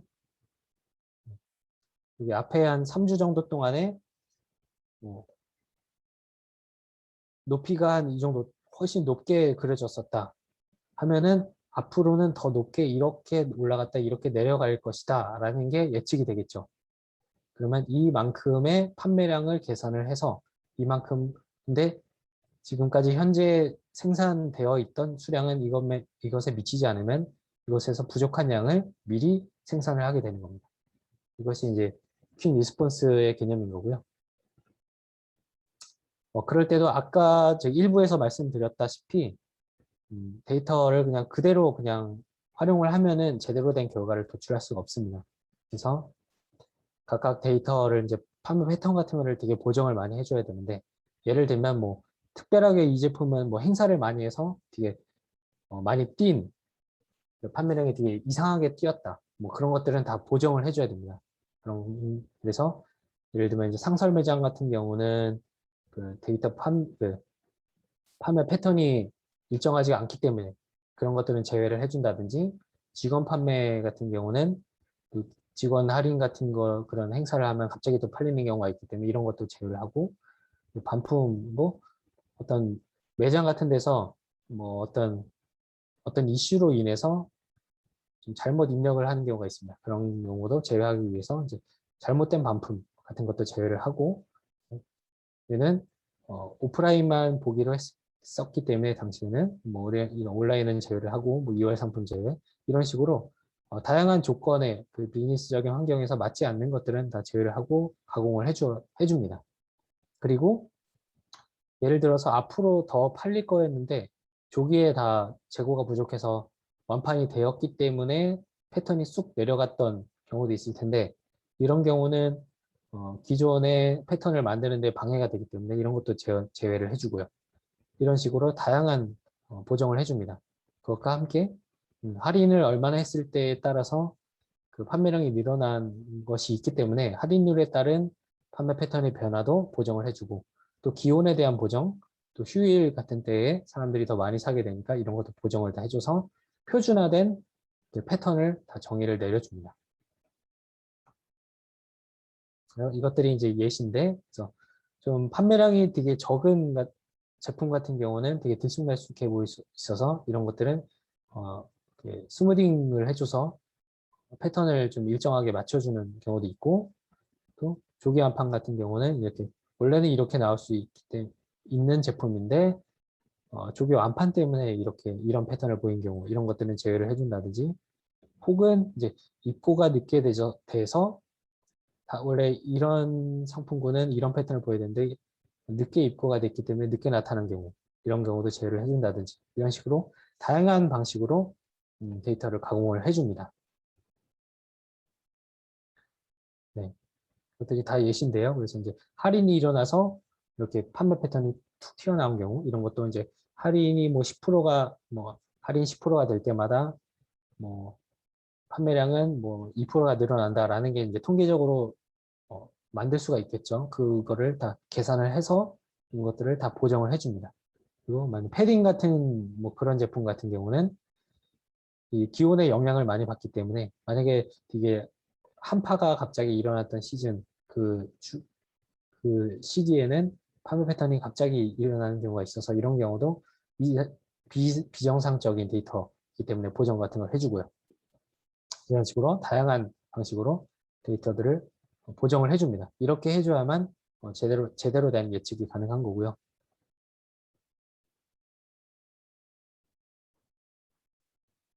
이런 식으로 이제 각각 제품들 간에 이제 다양한 패턴이 있을 텐데, 이거를 이제 클러스터링을 해서 비슷한 패턴끼리 묶어주는 거죠. 비슷한 패턴끼리 묶었을 때 이 묶인 제품군들의 공통적인 특성을 찾아낸 것입니다. 그렇게 해서 이 제품들의 각 주별 판매 비중을 구할 수가 있겠죠. 이거 전체를 1이라고 봤을 때, 100%라고 봤을 때, 각각 이 주차에는 퍼센트들이 있을 테고, 그것들은 이제 비중을 다 만들어내서 이거를 새로운 제품이 들어왔을 때, 이거를 이제 반영을 해주는 것입니다.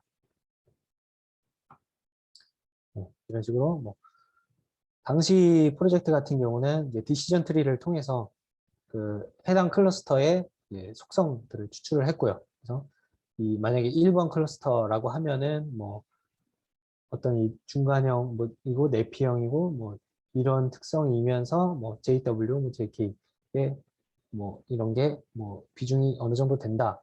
라는 걸 정의를 미리 해놓고 이런 정의와 비슷한 새로운 제품이 왔을 때 이런 클러스터로 배치를 해주는 것입니다.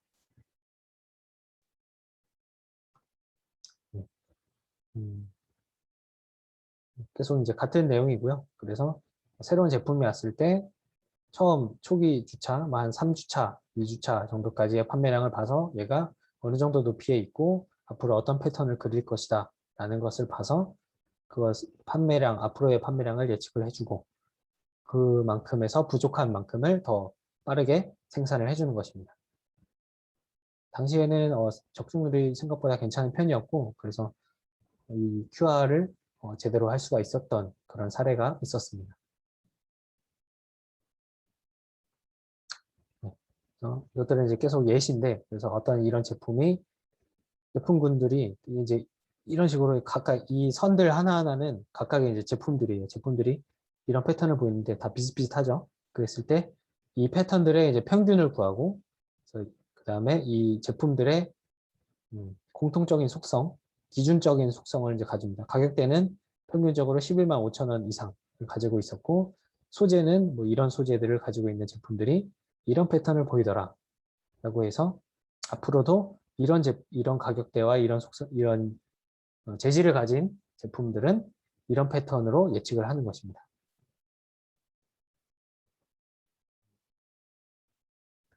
그리고 이제 클러스터링을 나눌 때도 이제 많은 이제 의사결정들이 필요한데, 어떤 식으로 클러스터를 나눴을 때 가장 효과적으로 나누는가 또 많이 반영을 합니다.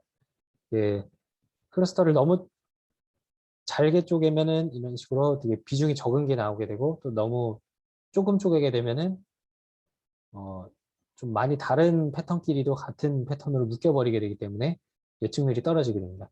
그래서 이런 것들을 보는 방법도 뭐 큐빅 클러스터링, 뭐 CCC 뭐 지표라든지 많은 통계적인 지표들이 있어서 얼마나 잘 나눠주는지를 판단을 할 수가 있고요. 그렇게 했을 때 뭐 예를 들면 이때는 11개로 나눴을 때가 가장 효과적이었고, 그 대신에 이제 이 자체 결과에서 이제 보정을 해주는 겁니다. 이런 식으로 1%, 뭐 2% 이런 식으로 비중이 적은 클러스터를 또 별도로 관리하는 것은 비효율적이기 때문에, 이런 것들은 이것과 최대한 비슷한 클러스터로 편입을 시켜주는 겁니다. 만약에 이 7번 클러스터가 5번이랑 되게 비슷하다, 최대한. 그러면은 7번을 5번으로 편입을 시켜서 클러스터를 이제 좀 더 줄여주는 식으로 가공을 좀 해주고요. 이렇게 해서 뭐 결국 최종적으로는 뭐 7개 클러스터로 해서 총 139개의 제품군을 해서 예측을 한다든지 이런 식으로 이제 실제로 활용을 합니다. 네, 그래서 뭐 이런 식으로 다양한 클러스터들이 있고, 이거에 해당되는 제품군들이 이렇게 있죠. 뭔가 좀 비슷한 것들이 진짜 묶인 느낌이 들죠. 그래서 이것들의 이제 평균적인 패턴을 만들어내고 이것에 맞춰서 예측을 하게 되는 것입니다.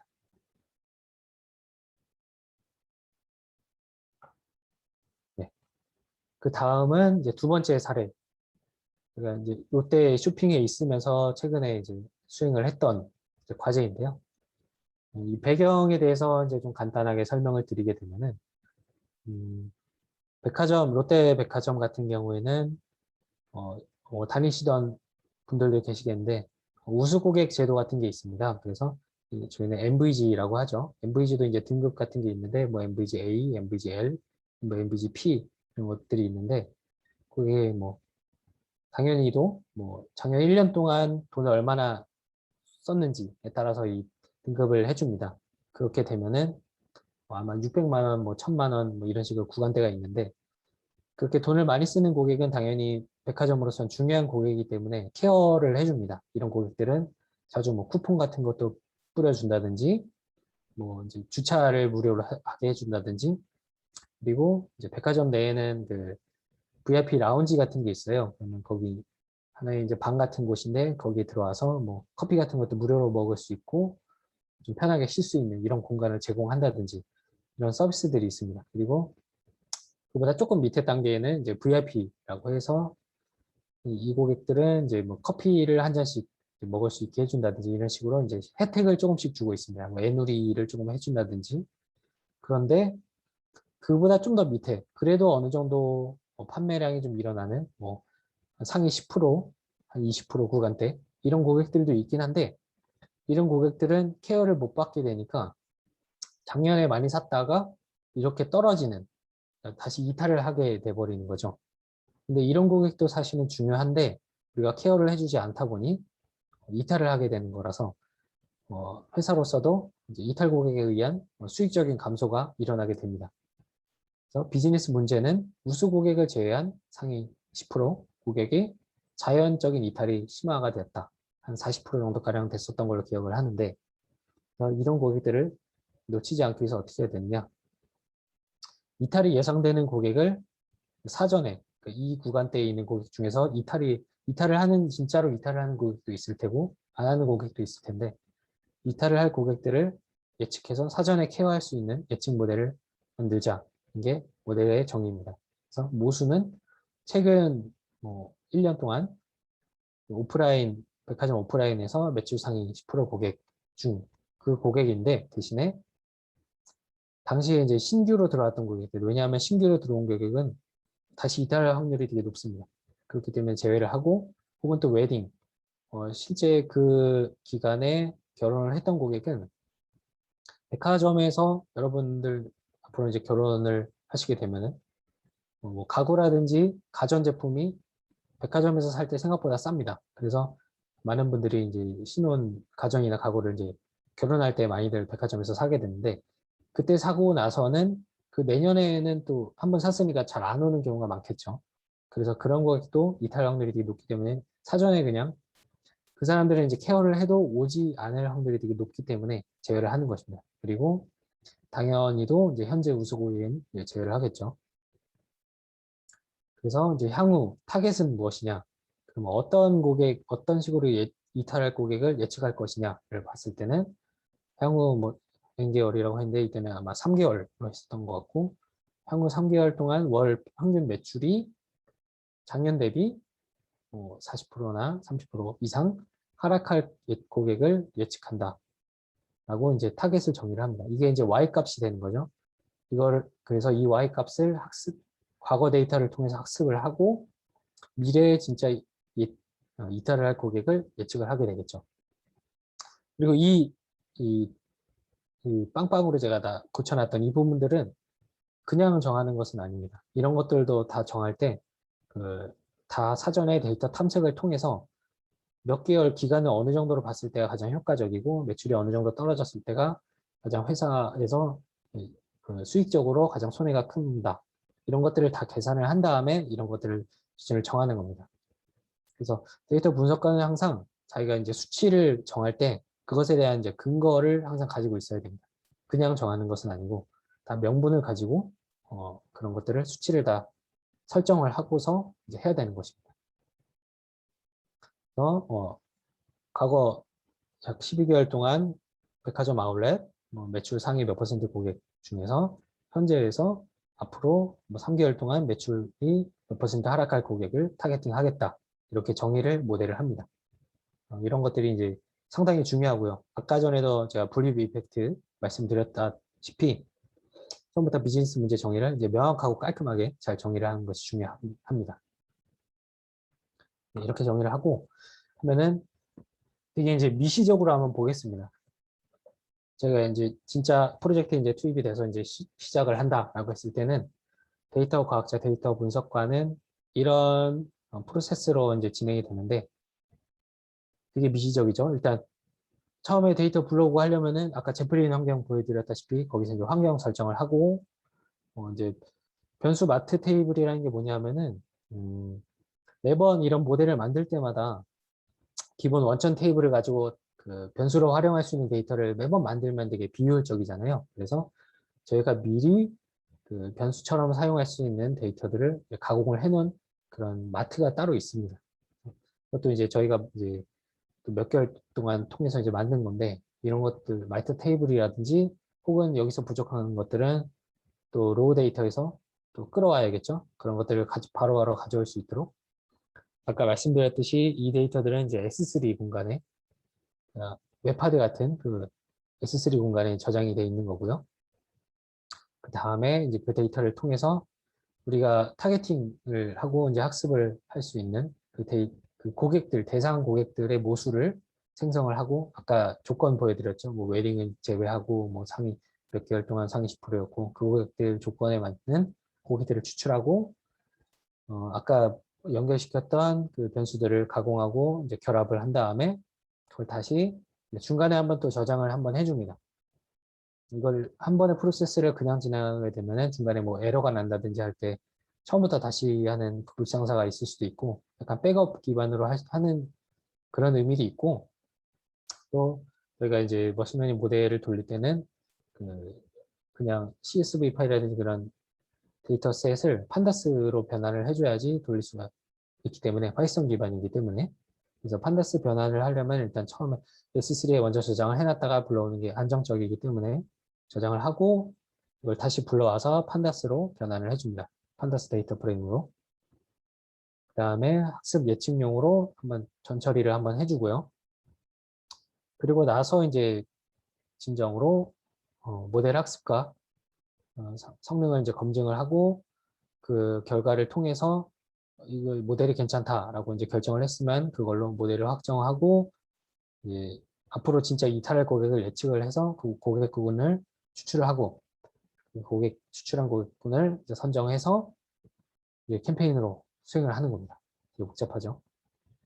이 단계 하나하나를 제가 이제 실제 그 제플린 노트북에서 어떤 식으로 활용을 하는지 보여드리면서 살펴보도록 하겠습니다. 네. 이게 이제 제플린 노트북을 이제 띄운 환경이고, 그랬을 때 처음 이제 환경 설정을 해야겠죠. 그래서 처음 그 서버 접속하고, 그 필요한 그 라이브러리들, 뭐 저희는 뭐 XGBoost라든지 이런 것들을 활용을 했으니까, 사이트팀런 이런 것들, 파인타스 이런 것들을 다 설치를 해주고요. 그리고 그 데이터에 이제 연결을 해야 되니까, 키 값을 넣어서 그 S3 환경이라든지 아까 말씀드렸던 레드시프트 그쪽에다 연결시켜주는 키값들을 다 입력을 해서 다 연결을 시킵니다. 데이터를 내가 어디서든 다 바로 끌어올 수 있도록 환경 설정을 해주고요.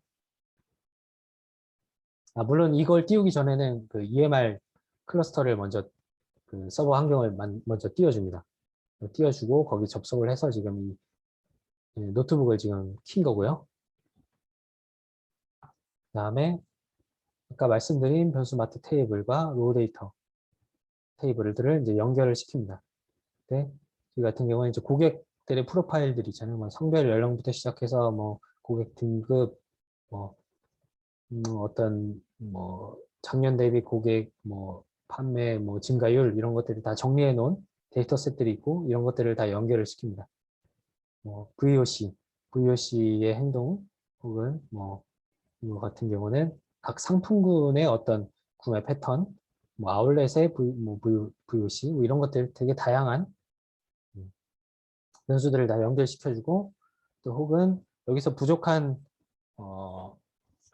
데이터들도 있기 때문에 이제 그 실제 로우 데이터에서 각 일별로 단품별로 고객들이 어떤 식으로 뭘 구매했었는지를 다 쌓여 있는 그 DB까지도 연결을 시켜 놓습니다. 그래서 이것들을 끌어와서 저희는 이제 변수를 만들 거고요. 다음에는 아까 말씀드렸던 고객 리스트를 이제 생성을 합니다. 그럴 때는 이제 많은 조건을 이제 적용을 해서 하는데 첫 번째 조건 같은 경우는 최근 1년간 상위 매출 상위 10%를 만드는 건데 여기서는 이제 매크로 같은 걸 통해서 자동화로 해서 바로바로 고객들을 추출할 수 있도록 코드를 짜는 거고요. 그랬을 때 이거는 다 근무하는 사람들의 그 성향에 따라 많이 다른데 이런 식으로 이제 SQL로 기반으로 데이터를 추출하는 사람도 있고 그냥 파이썬 기반으로 파이썬 명령어로 데이터를 추출하는 고객들도 아니, 직원들도 있습니다. 이거는 자기의 뭐 성향이기 때문에 이거는 이제 자유롭게 하는 편인 거고요. 근데 여기서 하나 눈여겨볼 게 그래서 반복문을 지금 7번 이렇게 넣어줬잖아요. 이렇게 한 이유가 이게 슬라이딩 윈도우라는 기법인 건데 우리가 이거를 만약에 딱 한 번만 하면은 딱 한 시점에 고객만 추출을 하는 거잖아요. 만약에 지금이 뭐 5월 달이니까 지금 5월 현재 시점에 이 시점에 고객의 과거 1년 동안과 뭐 1년 동안의 상위 10%인 고객만 보고서 앞으로 패턴을 보는 건데 이렇게 보는 것보다 좀 더 과거치까지 한꺼번에 아울러서 보는 겁니다. 그래서 5월 시점에 고객 상위 10% 한번 추출하고 4월 시점에 10% 추출하고 3월 시점에 추출하고 이렇게 7번 7개월 동안에 각각 시점을 슬라이딩으로 나눠서 추출을 하는 것입니다. 이런 식으로도 이제 활용을 하고 있고요. 그리고 아까 말씀드렸던 웨딩 마일리지에 가입됐던 고객들은 이제 제외를 해주고 이런 것들은 이제 기간들은 다 이런 식으로 설정을 해서 이 모델을 돌리는 시점이 언제든 바뀌더라도 이 날짜를 따로 설정할 필요 없이 이렇게 만들어 줍니다. 네. 그다음에 이제 학습 예측 변수를 이제 가공을 해주겠죠. 아까 변수 마트에서 가져온다고 했는데 변수 마트에 없었던 것들, 뭐 예를 들면 이제 재결제하는 고객들의 이제 패턴도 이번에 필요할 것 같다라고 판단을 했기 때문에 집어넣었던 거고, 그랬을 때 뭐 이런 식으로 또 쿼리를 넣어서 끌어온 데이터를 가지고 새로운 변수를 만들어줍니다. 이 사람이 최근 1년에 뭐 몇 번, 해당 월에 몇 번 재결제를 했다. 혹은 재결제를 한 게 이 사람의 구매의 몇 퍼센트 비중이다. 이런 것들을 아까 말했던 파생 변수 다 연결돼 있죠. 이런 것들을 다 만들어주는 겁니다. 이제 변수들을 열심히 이렇게 다 만들면 이제 아까 처음에 만든 모수 테이블에다가 변수를 다 붙여주겠죠. 이제 레프트 조인으로 다 붙여주는 건데 만약에 그 고객 모수가 한 100만 명이다. 있으면 100만 명의 그 변수들은 한 300개다. 그러면 100만 명에 300개를 쫙 붙여주는 거죠. 엄청 커진 큰 테이블이 만들어지는 건데 이렇게 붙일 때는 이제 또 하나 유의해야 될 거는 그 각각 변수를 만들 때는 그 현재 리스트에 없는 고객도 있을 거잖아요. 그래서 그걸 레프트 조인으로 그냥 붙여버리게 되면은 결측치가 생겨버리게 됩니다. 결측치 같은 경우는 뭐 0으로 만든다든지 혹은 아까 결측치 처리 제가 말씀드렸던 것처럼 다양한 방식으로 결측치를 이제 가공을 해주겠죠. 이런 식으로 그런 것들을 다 하나하나 고려해서 데이터를 가공을 해주는 겁니다.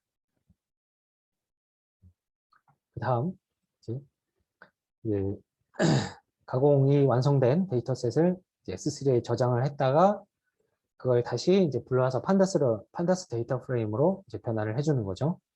그래야지만 우리가 뭐 랜덤 포레스트라든지 뭐 XGBoost라든지 다양한 이제 머신러닝 모델에서 돌아갈 수가 있기 때문에 파이썬 기반으로 이렇게 변환을 해주는 겁니다. 뭐 이거는 이제 간단한 작업이긴 한데 데이터가 커지게 되면은 이제 시간은 제법 걸리는 편입니다. 뭐 큰 데이터 같은 경우는 저장했다 불러오는 데만 뭐 1시간이 걸릴 수가 있고요. 뭐 이런 작업이 이제 필요하게 됩니다. 그 다음에 이제 이것들을 처음 그냥 데이터셋을 통째로 이제 만든 건데 이거를 이제 학습을 해야 되고 또 검증도 해야 되고 실제로 예측도 해야 되기 때문에 이걸 다 분류를 해줘야 되고 또 그 이런 머신러닝 모델을 학습을 하고 할 때는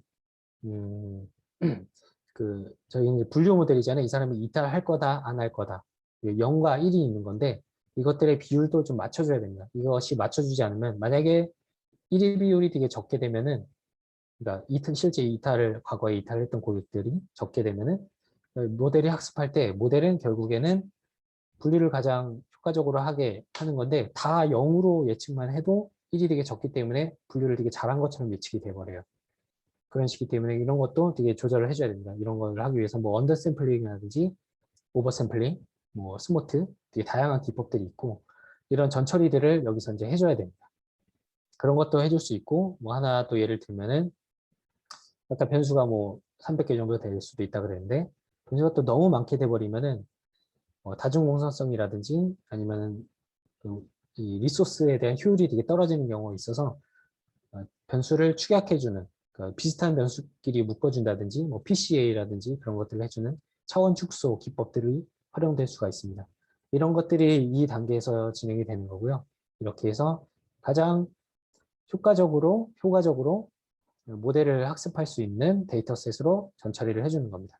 그래서 내가 지금 필요한 물론 이제 기간에 따라서도 이제 데이터를 쪼개야겠죠. 학습용 데이터셋, 검증용 데이터셋, 예측용 데이터셋 이렇게 쪼개줘야 될 텐데 보통은 학습과 검증은 7대3 정도로 이제 쪼개주게 되고 예측은 당연히 현재 시점, 현재 앞으로 어떻게 될지 모르는 고객군이겠죠. 이것들을 다 쪼개주는 작업을 진행을 합니다. 네, 그 다음 이제 비로소 이제 이렇게 되면은 모델을 학습하고 검증을 하는 겁니다.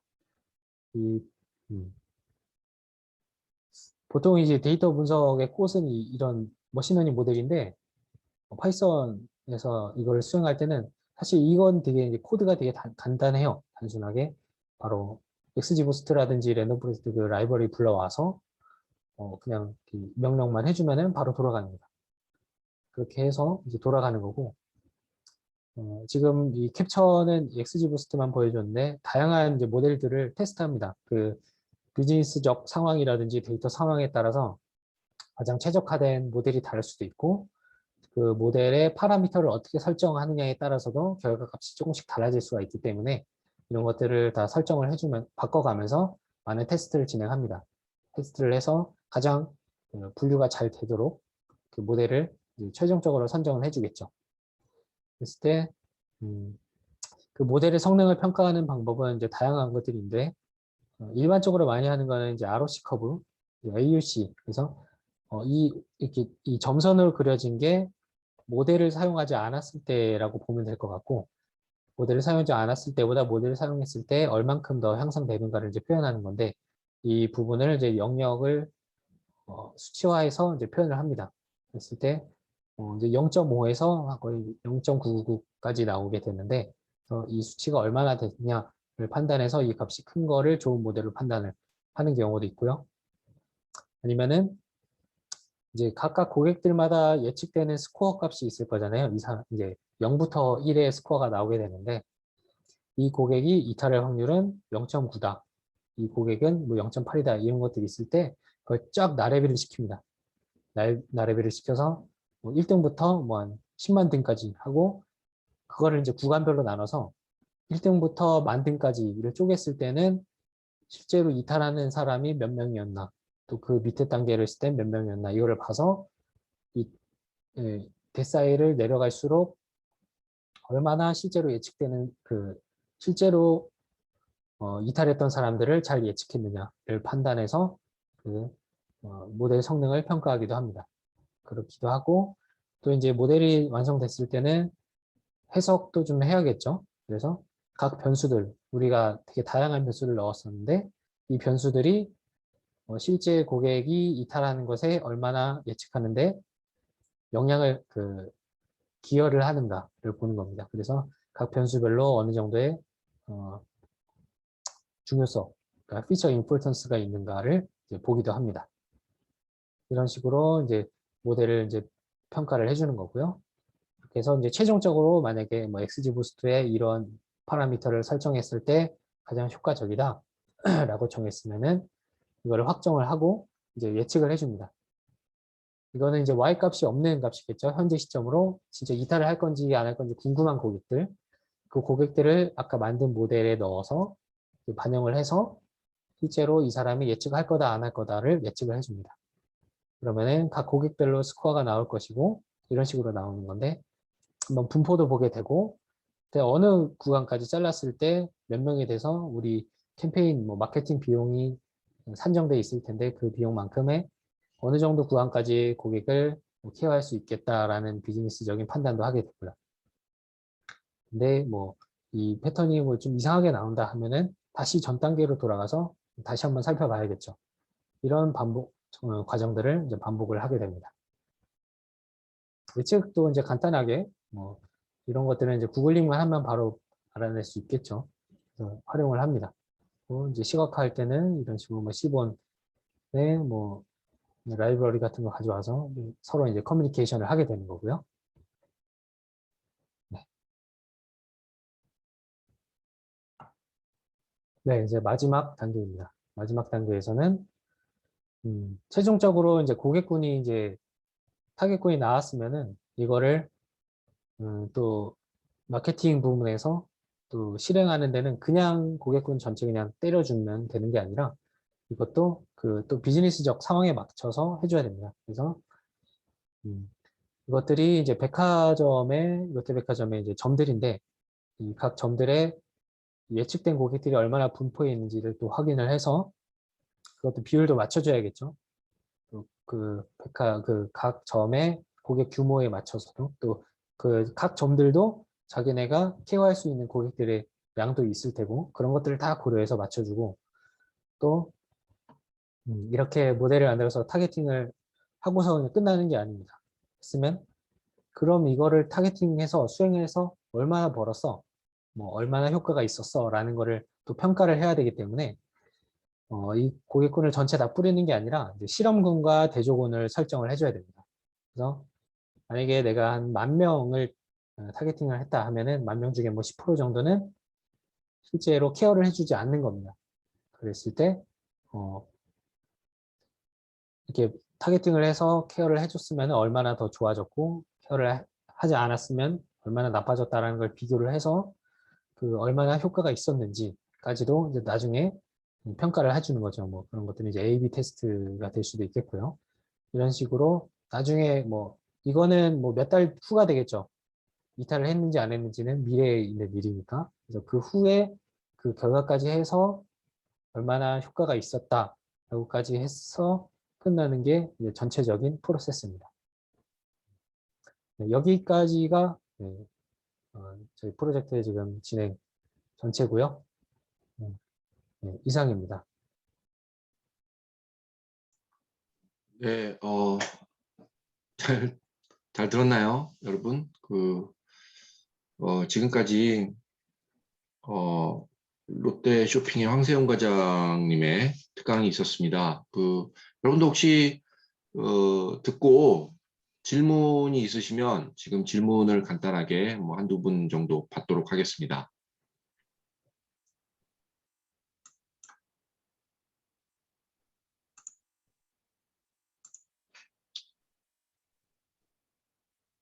네, 따로 질문은 없으신가요?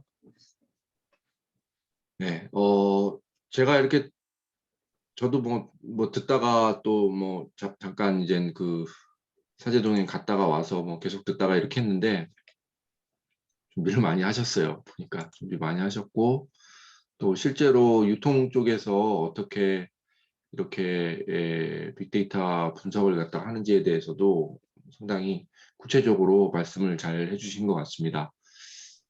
여러분들 뭐 혹시 질문 있으시면 지금이라도 질문을 뭐 해주시면 좋고요. 네.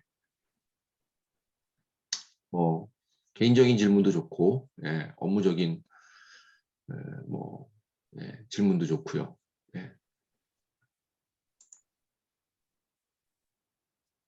네, 질문은 뭐 일단 없는 걸로 알고 있겠습니다. 자, 그리고 지금 소중사업단 박지현 선생님께서 계속 옆에 이제 채팅창에다가 URL 뭐 이제 여러분 잘 아시겠지만 URL 보내주셨는데 여기 들어가서 일단은 만족도 조사에 대해서 여러분들 필요합니다. 그래서 만족도 조사 좀 해주시기를 바랍니다. 예. 자, 오늘 특강은 참 잘 들었습니다. 저도 뭐 잘 들었고요. 그리고 개인적으로는 좀 흐뭇하기도 하고 그렇습니다. 여러 가지로 하여튼 뭐 그래서 기분 좋게 잘 들었습니다. 예.